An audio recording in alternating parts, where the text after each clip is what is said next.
Hello friends, आप सभी का रुद्र एकेडमी यूट्यूब चैनल पर हार्दिक स्वागत है। हम सभी स्टैटिक जीके की श्रृंखला डिस्कस कर रहे हैं। आज अगला टॉपिक हमारा स्टैटिक जीके के तहत जो लिया गया है, आपको बहुत ही इंपॉर्टेंट क्वेश्चंस मिलने वाले हैं जो परीक्षा की दृष्टि से बहुत ही महत्वपूर्ण होने वाले हैं। तो आप इस श्रृंखला में अंत तक बने रहिएगा। आपको बहुत ही अच्छे क्वेश्चन मिलेंगे जो डायरेक्ट आपको एग्जाम में देखने के लिए मिल सकते हैं। देखिए, सबसे पहले क्वेश्चन की बात करते हैं, सेकंड क्वेश्चन पर बाद में पहला क्वेश्चन देखते हैं। IMF, देखिए सबसे पहले अच्छे से क्वेश्चन याद कीजिए आप। क्वेश्चन पूछा गया है, बार बार पूछा गया है, IMF का मुख्यालय कहाँ स्थित है। सबसे फर्स्ट क्वेश्चन IMF। तो IMF का पूरा नाम पूछा जाता है अंतरराष्ट्रीय मुद्रा कोष, हिंदी में इसको बोलते हैं अंतरराष्ट्रीय मुद्रा कोष, इंटरनेशनल मॉनेटरी फंड। IMF को क्या बोलते हैं? International monetary fund. तो आप ध्यान रखें, IMF का मुख्यालय कहाँ स्थित है। लंदन ऑप्शन है, लुसाने ऑप्शन है, वाशिंगटन ऑप्शन है, जेनेवा ऑप्शन है। अगर हम राइट आंसर की बात करें तो वाशिंगटन DC ये राइट आंसर होगा, सी ऑप्शन के साथ जाएगा। राइट आंसर जो हमारा होगा सी ऑप्शन। अगर वाशिंगटन की बात करें तो ये अमेरिका की राजधानी है। कहाँ इस पड़ता है ये वाशिंगटन? अमेरिका। कहाँ पर है? अमेरिका में। अगर हम ऑप्शनों पर बात कर लें जेनेवा की, तो जेनेवा ध्यान रखिएगा WHO का मुख्यालय। कहाँ का मुख्यालय? WHO वर्ल्ड हेल्थ ऑर्गेनाइजेशन, और WTO होता है वर्ल्ड ट्रेड ऑर्गेनाइजेशन, व्यापार संगठन और स्वास्थ्य संगठन। रेड क्रॉस का भी मुख्यालय कहाँ पर है? जेनेवा। तो आपको इनसे भी ध्यान रखना है। और जेनेवा सबसे पूछा जाए कि किस देश में, तो स्विट्जरलैंड में। कहाँ पर है? स्विट्जरलैंड। तो स्विट्जरलैंड को भी ध्यान रखिएगा कि जेनेवा किसके तहत आएगा? स्विट्जरलैंड के तहत। रेड क्रॉस का मुख्यालय, WTO का मुख्यालय, WHO का मुख्यालय कहाँ पर स्थित है? स्विट्जरलैंड में। और स्विट्जरलैंड में भी कहाँ पर? जेनेवा में स्थित है। अगर हम ऑप्शन बी की बात करें लुसाने की, तो ये भी स्विट्जरलैंड में। कहाँ पर है? स्विट्जरलैंड। तो आपको ये स्विट्जरलैंड से ये भी ध्यान रखना है, लुसाने भी यहीं पर है। और लंदन की बात करें तो ये इंग्लैंड में। कहाँ पर है? इंग्लैंड। तो इन सभी ऑप्शनों को ध्यान रखिएगा और हमारा राइट आंसर होगा C option is correct answer होगा, वाशिंगटन। IMF का जो मुख्यालय है वो कहाँ पर है? वाशिंगटन। तो ध्यान रखें, B C option is correct answer होगा। सेकंड क्वेश्चन की बात करते हैं। राष्ट्रीय हथकरघा दिवस, कौन सा? राष्ट्रीय हथकरघा दिवस कब मनाते हैं? राष्ट्रीय हथकरघा दिवस कब मनाते हैं? देखिएगा, हथकरघा की बात करेंगे हम लोग तो हथकरघा क्यों मनाया गया, कब से मनाया गया? सबसे पहले तो इसका मेन मनाने का जो लक्ष्य था, लघु उद्योग। कौन से उद्योग? लघु उद्योग, मध्यम उद्योग,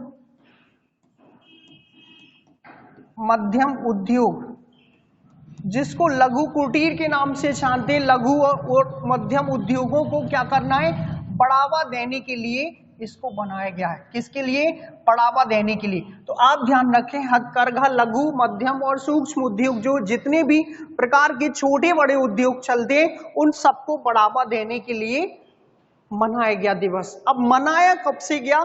तो इस दिवस मनाया गया 2015 से। कब से मनाया गया? 2015 से। आप सभी जानते हैं हर हथकरघा में बुनकरों को, मीन्स जो छोटे छोटे लघु उद्योग कर्मी होते हैं, उनका दिवस है। उनको और आगे प्रेरित करने के लिए, उनके मान सम्मान के लिए सब कुछ किया गया। तो 2015 से स्टार्टिंग हुआ हथकरघा दिवस। कौन सा दिवस? हथकरघा दिवस। अब ऑप्शनों की बात करते हैं तो राइट आंसर होगा हमारा 7 अगस्त। कब मनाते हैं? B option is correct answer होगा। 7 अगस्त को हम लोग हथकरघा दिवस के रूप में मनाते हैं। क्वेश्चन कई बार पूछा गया है और पेपर में आने की प्रबल संभावना, आप ध्यान रखिएगा। तो हथकरघा दिवस और दिवसों से जितनी भी सीरीज आपको ऑफलाइन क्लासेस में मिली है, टोटल रट लो एक क्वेश्चन वनडे एग्जामों में पूछा जाता है दिवस से, तो आपको मेन दिवस लर्न करना है ज्यादा। फिर तो प्रत्येक दिन कोई दिवस मनाया जाता है, लेकिन ज्यादातर जो मेन दिवस है उनको कवर कीजिएगा। 5 जून की बात कर लें तो पर्यावरण दिवस मनाते हैं। कौन सा दिवस? पर्यावरण दिवस। तो 5 जून को ध्यान रखिएगा पर्यावरण दिवस से। 30 जनवरी को क्या करते हैं? शहीद दिवस मनाते हैं। क्या मनाते हैं? शहीद दिवस। तो आपको शहीद दिवस ध्यान रखना है। 5 सितंबर शिक्षक दिवस मनाते हैं। क्या मनाते हैं? शिक्षक दिवस। सभी को पता है ये डेट ऑफ बर्थ। तो 5 सितंबर शिक्षक दिवस, 30 जनवरी शहीद दिवस और 7 अगस्त हथकरघा दिवस, 5 जून पर्यावरण दिवस। तो आप सभी को ये चारों दिवस ध्यान रखने। राइट आंसर होगा बी ऑप्शन के साथ जाएगा। समझ में आ रहा है? सेकंड क्वेश्चन की बात करते हैं। देखिएगा सेकंड क्वेश्चन कौन सा है। फॉरवर्ड ब्लॉक की स्थापना किसने की? किसकी? Forward block. फॉरवर्ड ब्लॉक आया कहां से? पहले तो इसकी बात कर लेते हम।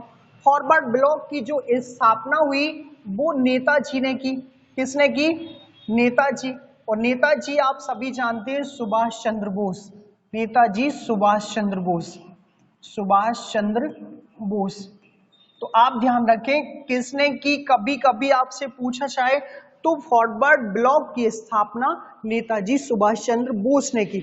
अब बोस साहब को नेताजी किसने कहा? नेताजी से सम्मानित किसने किया? तो आप ये ध्यान रखो कि नेताजी से सम्मानित करने वाले कौन थे? हिटलर साहब थे।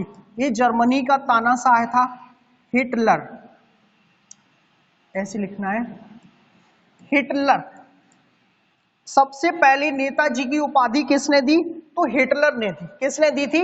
हिटलर ने। पहले सबसे पहले नेताजी शब्द किसने किया दिया? तो हिटलर साहब ने। एडोल्फ हिटलर इनका नाम है।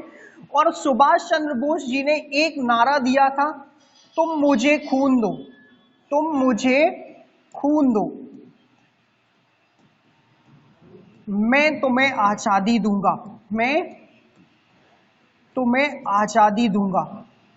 ये पॉइंट भी ध्यान रखना है कि इन्होंने कौन सा नारा दिया कि तुम मुझे खून दो, मैं तुम्हें आजादी दूंगा। अब स्थापना की बात कर लेते हैं तो 1939 में स्थापना की। कब की? 1939 में। किसकी? फॉरवर्ड ब्लॉक की स्थापना 1939 में की गई। कब की गई? 1939 में। अगर 1935 की बात करें तो भारत शासन अधिनियम इस टाइम लागू हुआ। भारत शासन अधिनियम। कौन सा? भारत शासन अधिनियम। इसी टाइम रिजर्व बैंक की स्थापना भी हुई 1935 में। किसकी स्थापना? रिजर्व बैंक की स्थापना। तो आपको ये ध्यान रखना है रिजर्व बैंक की स्थापना भी कब हुई? 1935 में हुई थी। 1920 में असहयोग आंदोलन गांधी जी द्वारा चलाया गया। असहयोग आंदोलन। तो असहयोग आंदोलन को भी ध्यान रखना है। और लास्ट में 1930 में सविनय अवज्ञा आंदोलन चलाया गया। कौन सा? सविनय अवज्ञा आंदोलन। तो ये पॉइंट भी आपको ध्यान रखना है। डेट ऑफ बर्थ के साथ ये सारे पॉइंट ध्यान रखिएगा। 1935 भारत शासन अधिनियम और रिजर्व बैंक की स्थापना, 1920 में गांधी जी द्वारा असहयोग और 1930 में गांधी जी द्वारा सविनय अवज्ञा आंदोलन और फॉरवर्ड ब्लॉक की स्थापना। राइट आंसर होगा ए ऑप्शन के साथ ही जाने वाला है। तो A option is correct answer होगा। देखिएगा हमारा राइट आंसर कौन सा है? A option. सेकंड क्वेश्चन की बात करेंगे। सेकंड क्वेश्चन देखते हैं। भारत में कुल कितने उच्च न्यायालय स्थित हैं? भारत में कुल कितने उच्च न्यायालय? तो आप सभी जानते हैं प्रत्येक राज्य में एक उच्च न्यायालय है, ज्यादातर किसी किसी राज्य में नहीं है। तो टोटल उच्च न्यायालयों की संख्या ऑप्शनों पर बात करें तो 25 है। कौन सी है? 25। तो आप ध्यान रखें सबसे लेटेस्ट बना आंध्र प्रदेश उच्च न्यायालय जो 2 जून 2014 को बना, लेकिन अब उसको तेलंगाना उच्च न्यायालय के नाम से जानते हैं, लेटेस्ट वाला। अब लेकिन उच्च न्यायालय की सबसे पहले स्थापना कब हुई? तो 1862 में हुई थी। 1862 में स्थापित हुए कोलकाता। कौन कौन सा स्थापित हुआ? कोलकाता। और कोलकाता के बाद मुंबई। कोलकाता के बाद कौन सा? मुंबई। और मुंबई के बाद चेन्नई। ये 3 उच्च न्यायालय 1862 में अंग्रेजों द्वारा स्थापित किए गए और हमारे देश में आज टोटल कितने 25 हैं। तो A option is correct answer होगा। और सबसे पहले उच्च न्यायालयों की स्थापना 1862 में कलकत्ता, मुंबई और चेन्नई में की गई। तो सेकंड क्वेश्चन पर बात करते हैं। देखिएगा सेकंड क्वेश्चन कौन सा है, भारतनाट्यम किस राज्य का लोक नृत्य है। लोक नृत्यों से भी क्वेश्चन पूछे जाते हैं, बहुत बार वनडे एग्जामों में यूपी पुलिस ने भी पूछा था। यूपी पुलिस के लिए आप पूरे के पूरे फिर से एक बार, जो होने वाला पेपर है अभी कैंसिल हुआ था, इस बार फिर से पूछा जाने वाला है। तो आप फिर से भारत के लोक नाट्य तो ध्यान रखिएगा, लोक नृत्य, लोक नाट्य, लोक गायन, ये तीनों ध्यान रखना है। तो अभी पूछा है भारतनाट्यम, क्या पूछा है भारतनाट्यम, तो राइट आंसर होगा तमिलनाडु। भारतनाट्यम कहाँ का है, तमिलनाडु का। C option is correct answer होगा। देखें यहाँ पर उत्तर प्रदेश का, उत्तर प्रदेश की बात करें तो रासलीला, उत्तर प्रदेश का क्या है रासलीला, ये ध्यान रखना है। केरल का कथकली, कथकली, और केरल का ये मोहिनी अट्टम, केरल का ये क्या मोहिनी अट्टम, तो मोहिनी अट्टम भी ध्यान रखना है आपको केरल से। और आंध्र प्रदेश का कुचिपुड़ी, आंध्र प्रदेश का क्या है कुचिपुड़ी, अंधेरे में कच्ची पूड़ी खाई खाई, ट्रिकें आपको बताए थे इनको सीखने के लिए। तो आंध्र प्रदेश का कुचिपुड़ी। करेले की कथा, तो करेले का कथकली हो जाएगा आपको। यूपी की रास, तो यूपी का रासलीला, और यहाँ का कथक भी है, यूपी का कथक भी है, ध्यान रखिएगा। तो यूपी का कथक भी ध्यान रखना है। कथकली केरल का, मोहिनी अट्टम केरल का, कुचिपुड़ी आंध्र प्रदेश, और भारतनाट्यम तो कहाँ का है Tamil Nadu. C option is correct answer होगा। तो ध्यान रखें, सारे क्वेश्चन बहुत ही इंपॉर्टेंट हैं आपके लिए, ये श्रृंखला बहुत ही उपयोगी होने वाली है। बस वीडियो को अंत तक देखते रहिएगा, आपको 50+ क्वेश्चन इस पूरी श्रृंखला में मिलेंगे जो बहुत ही इंपॉर्टेंट है और परीक्षाओं में प्रबल संभावना आने की और पूछे जाएंगे। बस एक बार पूरा कंप्लीट वीडियो देखिएगा आप। प्रथम भारतीय अंतरिक्ष यात्री कौन थे, देखिएगा अगला क्वेश्चन है प्रथम भारतीय अंतरिक्ष यात्री। अब पूछा गया है भारतीय अंतरिक्ष यात्री कौन थे, तो ऑप्शन है आपके पास कल्पना चावला, राकेश शर्मा, जहांगीर भाभा, सुचेता कृपलानी। तो राइट आंसर जो होगा हमारा वो राकेश शर्मा जी के साथ जाएगा। किसके साथ, राकेश शर्मा, देश के पहले भारतीय अंतरिक्ष यात्री राकेश शर्मा है। अब कब गए थे अंतरिक्ष में ये, तो 2 अप्रैल को गए थे। कब गए थे, 2 अप्रैल को गए थे 1984 में। कब गए, 1984 में। और 1984 से 2 घटनाएं और ध्यान रखना है। भोपाल में मिथाइल आइसोसाइनाइड का लीकेज, किसमें, भोपाल में, कौन सी gas, methyl isocyanide, methyl isocyanide, isocyanide. तो ये आपको ध्यान रखना है क्योंकि कई बार मिथाइल आइसोसाइनाइड पूछी गई, लेकिन डेट ऑफ बर्थ बस ध्यान रखना है 84 में ही, और 84 में ही इंदिरा जी का डेथ हो गया था, हमारी देश की जो प्रधानमंत्री थी उस टाइम पर। और 84 में ही अंतरिक्ष यात्री बने भारत के पहले व्यक्ति राकेश शर्मा। तो 84 से 3 बातों को आपको ध्यान रखना है अच्छे से।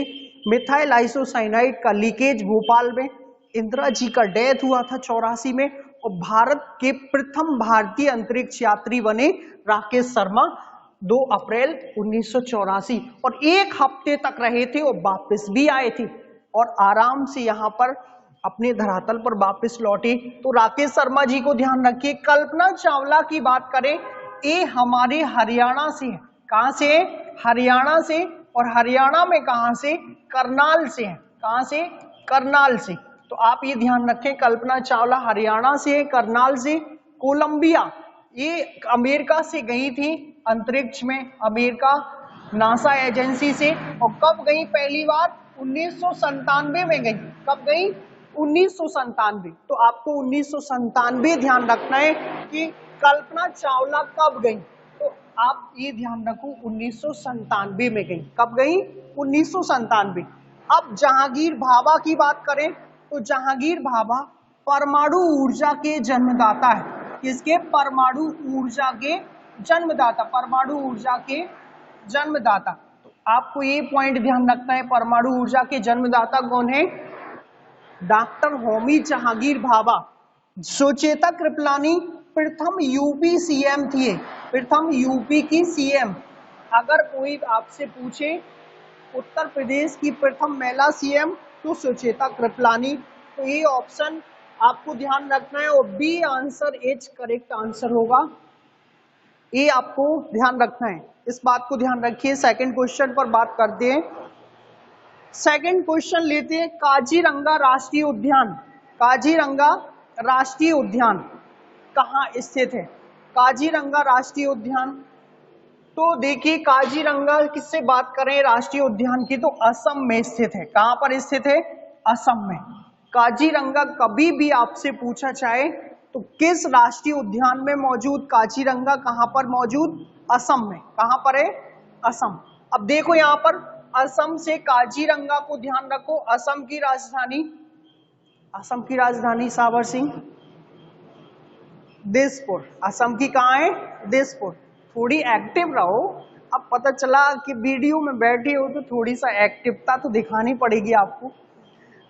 असम की राजधानी कौन सी है? दिसपुर। और असम में ही मौजूद है काजीरंगा राष्ट्रीय उद्यान। कौन सा राष्ट्रीय उद्यान? काजीरंगा। उत्तराखंड की बात करें तो उत्तराखंड में जिम कॉर्बेट है। उत्तराखंड में कौन सा है? जिम कॉर्बेट राष्ट्रीय उद्यान। ये देश का पहला राष्ट्रीय उद्यान है, देश का पहला। तो जिम कॉर्बेट से अगर कोई पूछे आपसे कि कहाँ स्थित है तो उत्तराखंड में, इसी को नाम दिया गया हैली राष्ट्रीय उद्यान। और राजस्थान से आपको सरिस्का ध्यान रखना है। राजस्थान से क्या ध्यान रखना है? सरिस्का। रणथंभौर, रणथंभौर भी यहीं पर मौजूद है। तो राजस्थान के राष्ट्रीय उद्यानों से सरिस्का को ध्यान रखो, रणथंभौर को ध्यान रखो, उत्तराखंड से जिम कॉर्बेट को, असम से काजीरंगा। और एमपी में आ जाओ, अब मध्य प्रदेश में, मध्य प्रदेश में पहले तो बांधवगढ़, पहला कौन सा है? बांधवगढ़। यहीं पर है कानाकिसली। कौन सा है? कानाकिसली। और यहीं पर है माधव राष्ट्रीय उद्यान, यहीं पर है पेंच राष्ट्रीय उद्यान। ये बहुत सारे राष्ट्रीय उद्यान, 12 राष्ट्रीय उद्यान हमारे एमपी में। बांधवगढ़ उमरिया जिले में, कानाकिसली एमपी का सबसे बड़ा राष्ट्रीय उद्यान है। 1955 में इसे राष्ट्रीय उद्यान बनाया गया। कब बनाया गया? 1955 में। ये एमपी के अंदर ही स्थित है, मंडला जिले में। पेंच 2 जिलों में, छिंदवाड़ा और सिवनी में फैला हुआ। माधव राष्ट्रीय उद्यान शिवपुरी में मौजूद है। कहां पर मौजूद है? शिवपुरी में। पन्ना राष्ट्रीय उद्यान पन्ना में मौजूद है, आपको पन्ना भी ध्यान रखना है। सतपुड़ा होशंगाबाद में मौजूद है, तो सतपुड़ा भी ध्यान रखिए। संजय गांधी राष्ट्रीय उद्यान सीधी में मौजूद है। वन विहार राष्ट्रीय उद्यान भोपाल में मौजूद है। तो आपको ऐसे कुछ राष्ट्रीय उद्यान मध्य प्रदेश के भी ध्यान रखने हैं, जो कई बार एग्जामों में डायरेक्ट नाम से पूछे गए कि कौन सा राष्ट्रीय उद्यान किस राज्य में मौजूद है, ये सबसे ज्यादा बार पूछा जाता है। तो आप काजीरंगा को ध्यान रखिए, A option is correct answer होगा। कौन सा option? A option is correct answer. Second question की बात करते हैं, गेटवे ऑफ इंडिया कहाँ स्थित है? भाई साहब इंडिया गेट नहीं है, ये गेटवे ऑफ इंडिया है। इंडिया गेट तो अलग है, अलग जगह है। गेटवे ऑफ इंडिया कहाँ पर है? एक कभी कभी कंफ्यूज हो जाते हैं बच्चे, तो मुंबई में स्थित है। कहां पर स्थित है? मुंबई में। इसको 1913 में नींव रखी गई, 1914 में इसको डिजाइन कर लिया गया अंग्रेजों के द्वारा। तो आपको मुंबई में ध्यान रखिएगा गेटवे ऑफ इंडिया है। क्या स्थित है? Gateway of India. और दिल्ली में इंडिया गेट, दिल्ली में क्या है? India gate. अब इसमें अंतर है इंडिया गेट में और गेटवे ऑफ इंडिया में। तो दिल्ली में इंडिया गेट है, हैदराबाद में चार मीनार है। क्या स्थित है? चार मीनार हैदराबाद में स्थित है। महाराष्ट्र में अजंता की गुफाएं, अजंता की गुफाएं, अजंता की गुफाएं, एलोरा की गुफाएं, ये भी ध्यान रखिए, एलोरा गुफाएं। और यहीं पर एलिफेंटा गुफाएं भी मौजूद हैं। कौन सी गुफाएं? एलिफेंटा। ये गुफाएं आपको ध्यान रखना है, महाराष्ट्र राज्य से अजंता, एलोरा और एलिफेंटा। चार मीनार हैदराबाद से मुंबई में स्थित है, गेटवे ऑफ इंडिया, तो B option is correct answer होगा, और इंडिया गेट दिल्ली में स्थित है। सेकंड क्वेश्चन की बात करेंगे, देखिएगा सेकंड क्वेश्चन पर बात करते हैं हम लोग। आप सभी को श्रृंखला कैसी लग रही है कमेंट में जरूर बताइएगा। देखो, गांधी जी को महात्मा जी की उपाधि किसने प्रदान की? ऑप्शन से बात कर लेते हैं। सरदार वल्लभ भाई पटेल, जवाहरलाल नेहरू, रविंद्रनाथ टैगोर, सुभाष चंद्र बोस। किसने इनको महात्मा की उपाधि प्रदान की? तो हमारा जो राइट आंसर होगा वो रविंद्रनाथ टैगोर जी के साथ जाएगा। किसके साथ? रविंद्रनाथ टैगोर जी ने क्या किया? इनको उपाधि दी। किनको? महात्मा गांधी जी को। तो आप ये ऑप्शनों पर बात करते हैं। सरदार वल्लभ भाई पटेल देश के पहले गृह मंत्री थे। गृह विभाग किसको दिया गया? इनको ही। उप प्रधानमंत्री की उपाधि भी इन्हीं को मिली थी, देश के पहले उप प्रधानमंत्री। ठीक है, ध्यान रखिएगा ये शब्द आपको। जवाहरलाल नेहरू देश के प्रथम पीएम, देश के प्रथम क्या? पीएम, प्राइम मिनिस्टर, समझ पा रहे हैं आप। रविंद्रनाथ टैगोर, इनको सबसे पहले नोबेल पुरस्कार प्राप्त हुआ। नोबेल पुरस्कार प्राप्त करता पहले व्यक्ति। सुभाष चंद्र बोस, तुम मुझे खून दो मैं तुम्हें आजादी दूंगा। आजाद हिंद फौज की स्थापना किसने की? सुभाष चंद्र बोस ने। तो आपको ये ध्यान रखना है कि सुभाष चंद्र बोस ने किसकी स्थापना? आजाद हिंद फौज की स्थापना। और इन्हीं ने, ध्यान रखिएगा, सुभाष चंद्र बोस ने फॉरवर्ड ब्लॉक की स्थापना। और नेताजी, अभी आपको पता है हिटलर ने संबोधित किया था सुभाष चंद्र बोस को नेताजी नाम से। तो सुभाष चंद्र बोस को भी ध्यान रखना है। राइट आंसर सी ऑप्शन होगा हमारा, रविंद्रनाथ टैगोर जी को आप ध्यान रखिएगा। सेकंड क्वेश्चन पर बात करते हैं। देखिए सेकंड क्वेश्चन कौन सा है? विवेकानंद स्मारक कहाँ स्थित है? बहुत बार पूछा गया पेपर पे, डायरेक्ट पूछा जाता है ये क्वेश्चन, और वनडे एग्जामों में खासकर ऐसे ही क्वेश्चन आपको देखने के लिए मिलते हैं। वनडे एग्जाम के लिए लगे रहें आप, तैयारी रूटीन से जारी रखें, आपका सिलेक्शन जीएस में तो पक्का हो जाएगा। विवेकानंद स्मारक कहाँ स्थित है? देखिएगा, विवेकानंद के नाम से मौजूद है तो कन्याकुमारी ऑप्शन है, भोपाल, बेंगलोर और जबलपुर।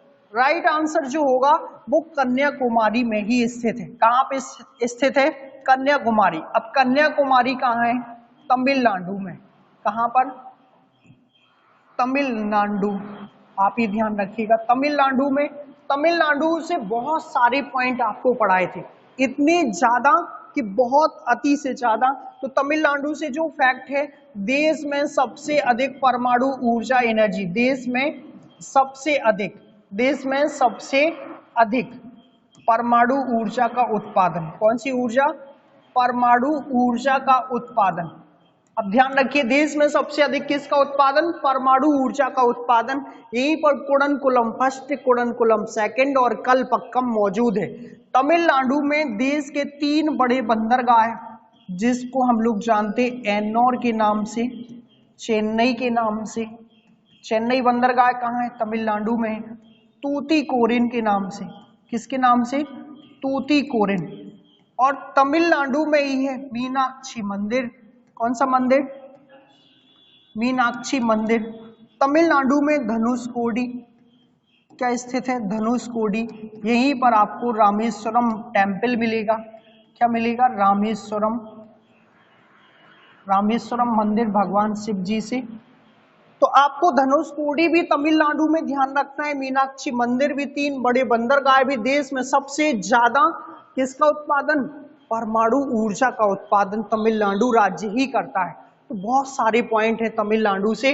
तो तमिलनाडु में ये कन्याकुमारी, तमिलनाडु में देश की सबसे दक्षिणतम पहाड़ी कार्डमम, जिसको हम इलायची पहाड़ियों के नाम से भी जानते हैं। ऑप्शनों पर बात करते हैं।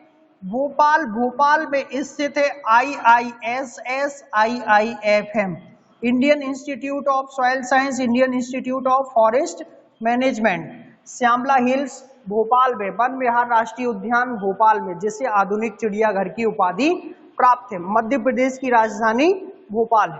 तो आपको भोपाल से कुछ पॉइंट ध्यान रखना है। इसे बेंगलोर कर्नाटक की राजधानी है। इसको बोला जाता है सिलिकॉन वैली के नाम से। किसके नाम से? सिलिकॉन वैली के नाम से। जबलपुर नर्मदा नदी के किनारे स्थित है। कि कौन सी नदी के किनारे? नर्मदा नदी के किनारे। यहीं पर धुआंधार जलप्रपात है। कौन सा? धुआंधार जलप्रपात। तो आपको ये पॉइंट ध्यान रखना है। जबलपुर संगमरमर की नगरी के नाम से जाना जाता है।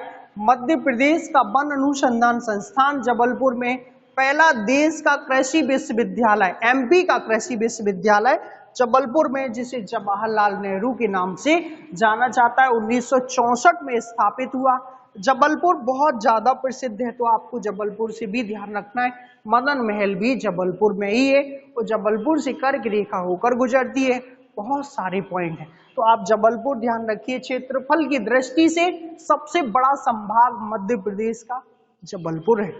तो सेकंड क्वेश्चन पर बात करेंगे। देखिए सेकंड क्वेश्चन, दूध में कौन सा विटामिन नहीं होता? सबको पता है, विटामिन बी है, विटामिन सी है, विटामिन डी है, विटामिन ए है। आपको पता है, ज्यादातर नहीं पता। तो अब देखिएगा यहाँ पर कौन सा विटामिन यहाँ देखना है, नहीं होता। विटामिन सी नहीं होता। कौन सा नहीं होता? विटामिन सी नहीं होता। कभी नहीं भूलेगा सावर सिंह तुम्हें। कौन सा नहीं होता? सी नहीं होता। इस बात को ध्यान रखिए, बाकी के सारे विटामिन आपको मिल जाएंगे। तो विटामिन सी नहीं होता। अब अगर विटामिन बी की बात करें तो इसका वैज्ञानिक नाम थायमिन है। क्या है? थायमिन। ये विटामिन बी को हम लोग बोलते हैं, इससे बेरी नामक रोग होता है। विटामिन सी का नाम एस्कॉर्बिक अम्ल है। कौन सा अम्ल? एस्कॉर्बिक अम्ल। एस्कॉर्बिक अम्ल, इसको ध्यान रखिएगा। ये इससे होता है स्कर्वी रोग। इससे क्या होता है? स्कर्वी। और इससे क्या होता है? बेरी। इससे क्या होता है? बेरी रोग, और इससे होगा स्कर्वी। अब डी से बात करो तो इसका नाम है कैल्सीफेरॉल। क्या नाम है? कैल्सीफेरॉल। और इससे क्या होगा? रिकेट्स। इससे क्या होगा? रिकेट्स। ये उन व्यक्तियों को सबसे ज्यादा होता है जो ठंडे प्रदेशों के होते हैं। कहाँ के? ठंडे प्रदेशों के। तो आपको रिकेट्स ध्यान रखना है। किसकी कमी से? विटामिन डी की कमी से। विटामिन डी का वैज्ञानिक नाम कैल्सीफेरॉल। अब ए की बात कर लें तो इसका नाम है रेटिनॉल। इसका क्या नाम है? रेटिनॉल। और इसकी कमी से होगा रतौंधी। क्या होगा? रतौंधी। तो आपको ये रतौंधी भी ध्यान रखना है। ये सारे पॉइंट, विटामिन बी से वेरी, विटामिन सी से स्कर्वी, विटामिन डी से रतौंधी, और विटामिन ए से, विटामिन डी से रिकेट्स, और विटामिन ए से रतौंधी। आपको ये सारे पॉइंट अच्छे से ध्यान रखना है और अच्छे से रिकॉल करना है। तो राइट आंसर जाएगा विटामिन सी के साथ। विटामिन किसके साथ? सी के साथ। सेकंड क्वेश्चन पर बात करते हैं। पढ़िएगा क्वेश्चन, मालवा पठार के दक्षिण में कौन सी पर्वत श्रृंखला स्थित है? ये बहुत अच्छा क्वेश्चन है, कई बार परीक्षाओं में पूछा गया। मालवा पठार के दक्षिण में ऑफलाइन क्लास में अभी कुछ दिन पहले कंप्लीट करवाया गया था। चलिए बताइएगा, मालवा पठार के दक्षिण में कौन सी पर्वत श्रृंखला स्थित है? ऑप्शन से ही समझ में आ रहा है, विंध्याचल पर्वत श्रृंखला। कौन सी पर्वत श्रृंखला? विंध्याचल पर्वत श्रृंखला। समझ पा रहे ना? विंध्याचल का सबसे अधिक विस्तार कहाँ है? मध्य प्रदेश में फैला हुआ है। कहाँ फैला है? एमपी में सबसे अधिक। इसका सर्वोच्च शिखर की बात करें तो सद्भावना शिखर है। कौन सा शिखर है? सद्भावना शिखर। तो सद्भावना शिखर को ध्यान रखिएगा, ये सबसे अधिक एमपी में है, और इसका सर्वोच्च शिखर कौन सा है? सद्भावना शिखर। विंध्याचल को। पश्चिमी घाट की बात करें तो 6 राज्यों में। कितने राज्यों में? 6 राज्यों में। 6 राज्य आप अच्छे से जानते हैं कौन कौन से?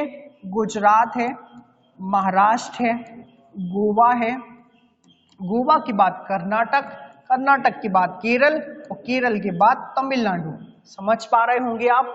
6 राज्यों में फैला हुआ पश्चिमी घाट, और इसका सर्वोच्च शिखर क्या है? अनामुदी। कौन सा है? अन्नामुदी। तो आप अन्नामुदी को ध्यान रखिएगा, अन्नामुदी 2695 मीटर ऊंचा है। कितना मीटर? 2695 मीटर ऊंचा। तो अन्नामुदी को ध्यान रखो। पश्चिमी घाट का सर्वोच्च शिखर किस राज्य में मौजूद है? केरल में मौजूद है।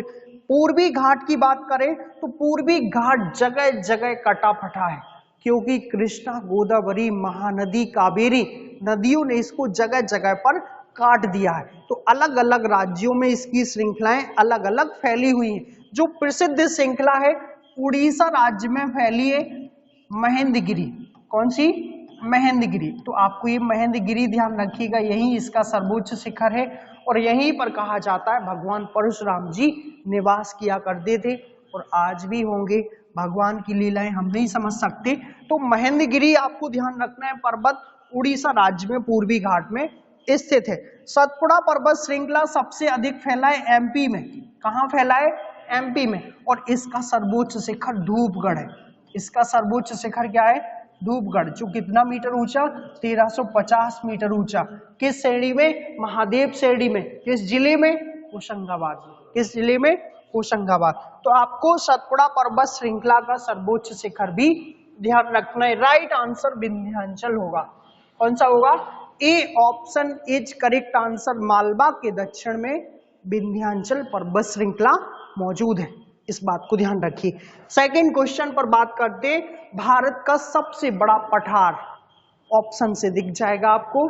छोटा नागपुर, मालवा, शिलोंग पठार, दक्कन का पठार। गुड, दक्कन का पठार ही देश का सबसे बड़ा पठार है।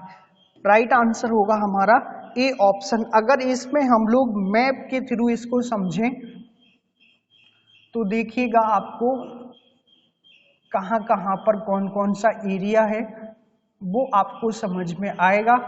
फ्री हैंडली आप सभी जानते हैं मैप कैसा बनता है, आप लोगों से बहुत अच्छे तरीके से बनता होगा।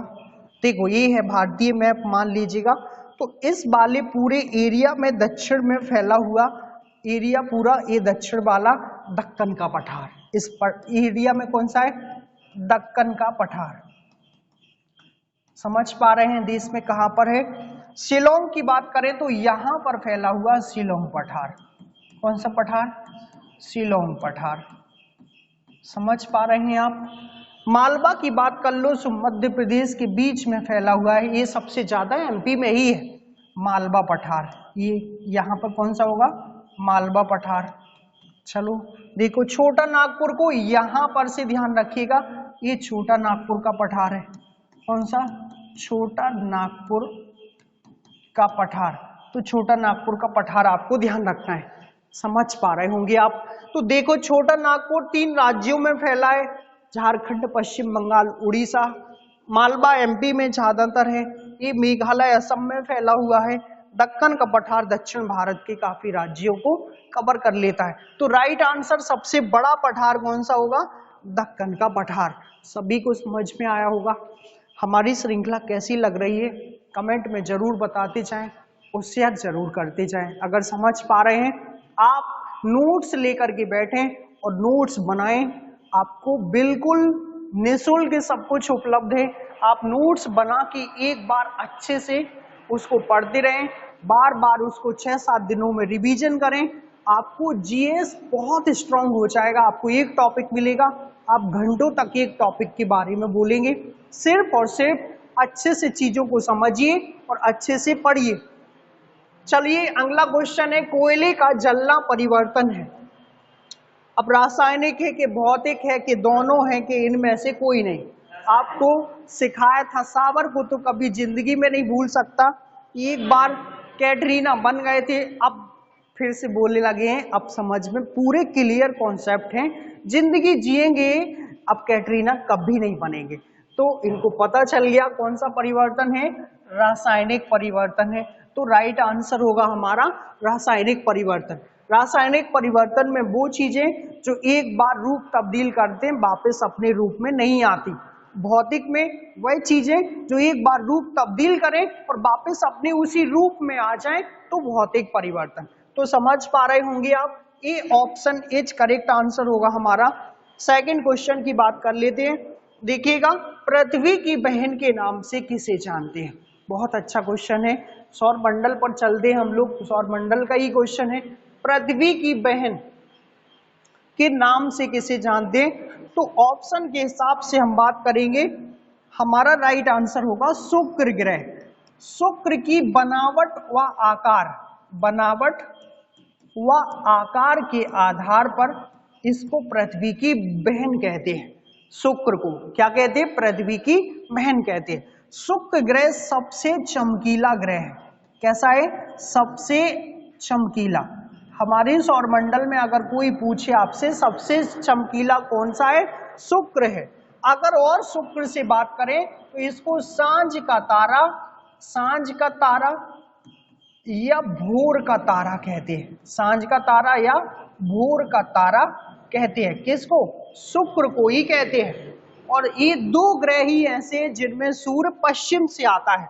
शुक्र की जो परिक्रमा करने की गति है वो पूरब से पश्चिम है, पूरब से पश्चिम की ओर है, और बाकी के सभी ग्रह पश्चिम से पूरब की ओर परिक्रमा करते हैं। तो आपको शुक्र से ये सारी बातें ध्यान रखनी है।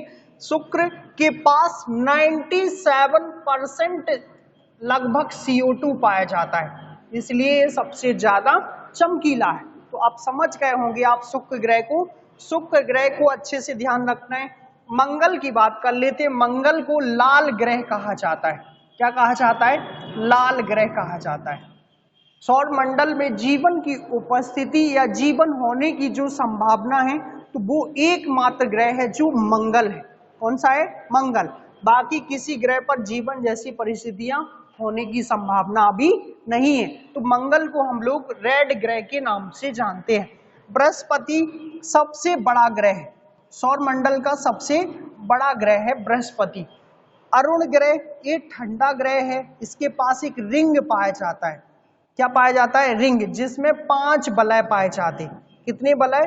5 वलय। लेकिन ये रिंग शनि की अपेक्षा धुंधली है। 2 ग्रहों के पास रिंग पाई जाती है, शनि के पास 7 वलय वाली और एक अरुण के पास 5 वलय वाली। लेकिन सबसे ज्यादा आकर्षक शनि की है। किसकी है? शनि की है। और पूरे सौरमंडल में कितने ग्रह हैं? 8 ग्रह। कितने ग्रह हैं? 8 ग्रह। तो हम 8 ग्रहों को भी ध्यान रखिएगा। कौन कौन से ग्रह हैं वो आप नाम ध्यान रखो। बुध, शुक्र, पृथ्वी के बाद मंगल के बाद बृहस्पति के बाद शनि के बाद अरुण के बाद वरुण। समझ पा रहे होंगे आप ये 8 ग्रह। इन पहले 4 ग्रहों को आंतरिक ग्रह के नाम से, इन 4 ग्रहों को बाह्य ग्रह के नाम से जानते हैं। किसके नाम से? बाह्य, और इनको आंतरिक। ये पॉइंट ध्यान रखना है। इनका घनत्व तो ज्यादा है, इनका घनत्व तो कम है। ये आकार में बड़े हैं, वो आकार में छोटे हैं। तो आपको ये कुछ अंतर ध्यान रखना है। आंतरिक क्वेश्चन पूछा जाता है निम्न में से आंतरिक ग्रह कौन सा है? तो पहले 4 आंतरिक हैं, लास्ट के 4 बाह्य ग्रह हैं। आकार की दृष्टि से सबसे बड़े ग्रह कौन से हैं? बाह्य ग्रह सबसे बड़े हैं। कौन से ग्रह? बाह्य ग्रह। तो आपको ये कुछ पॉइंट इससे ध्यान रखना है। राइट आंसर होगा शुक्र। कौन सा आंसर है? शुक्र ग्रह आंसर सही है, बी ऑप्शन। सेकंड क्वेश्चन पर बात करते हैं। शिव समुद्रम जलप्रपात किस नदी पर स्थित है? आपको ये क्वेश्चन ध्यान रखना है। सबसे पहले तो शिव समुद्रम जलप्रपात पूछा है। क्या पूछा है? जलप्रपात। तो किस राज्य में है और किस नदी पर है? चलो आ जाओ क्वेश्चन की बात करते हैं आंसर की। तो कावेरी नदी पर स्थित है। कौन सी नदी पर? कावेरी। राइट आंसर होगा कावेरी नदी कर्नाटक राज्य में स्थित है। और शरावती पर एक स्थित है, आपको ये ध्यान रखना है, जोग या गरसोप्पा जलप्रपात। कौन सा जलप्रपात? जोग या गरसोप्पा जलप्रपात। ये अच्छे से ध्यान रखिएगा। जोग या गरसोप्पा जलप्रपात कहां पर है? शरावती नदी पर स्थित है। स्वर्ण रेखा नदी पर हुंडरू जलप्रपात है। कौन सा जलप्रपात है? हुंडरू जलप्रपात।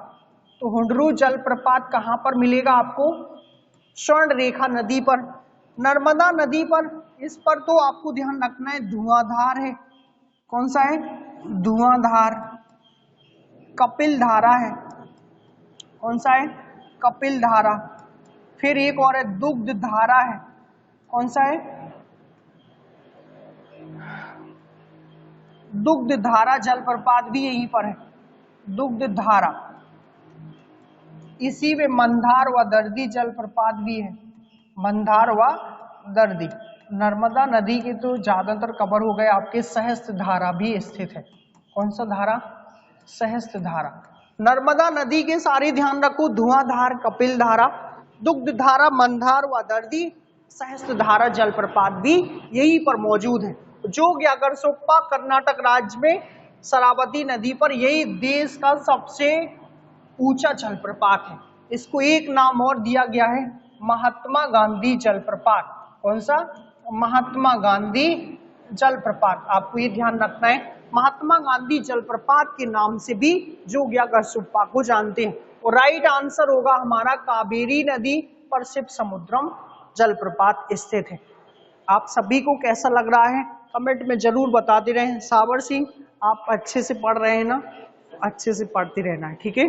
सिलेक्शन आपका हो जाएगा, घबराओ नहीं, थोड़ी सा बस मेहनत करो।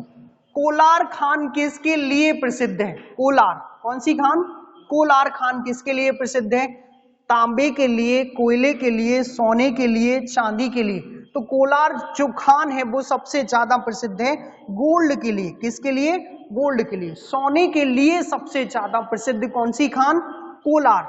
अब कोलार कोई पूछे कि कहाँ स्थित है, तो कर्नाटक में स्थित है। कहाँ पर स्थित है? कर्नाटक राज्य में। कर्नाटक की राजधानी बेंगलोर। तो आप कोलार सोना के लिए प्रसिद्ध है। और देश में सबसे अधिक सोना, देश में सबसे अधिक सोना यही होता है। देश में सबसे अधिक सोना, समझ पा रहे हैं ना? गोल्ड, सोने को क्या बोलते हैं? गोल्ड। यहीं पर होता है उत्खनन।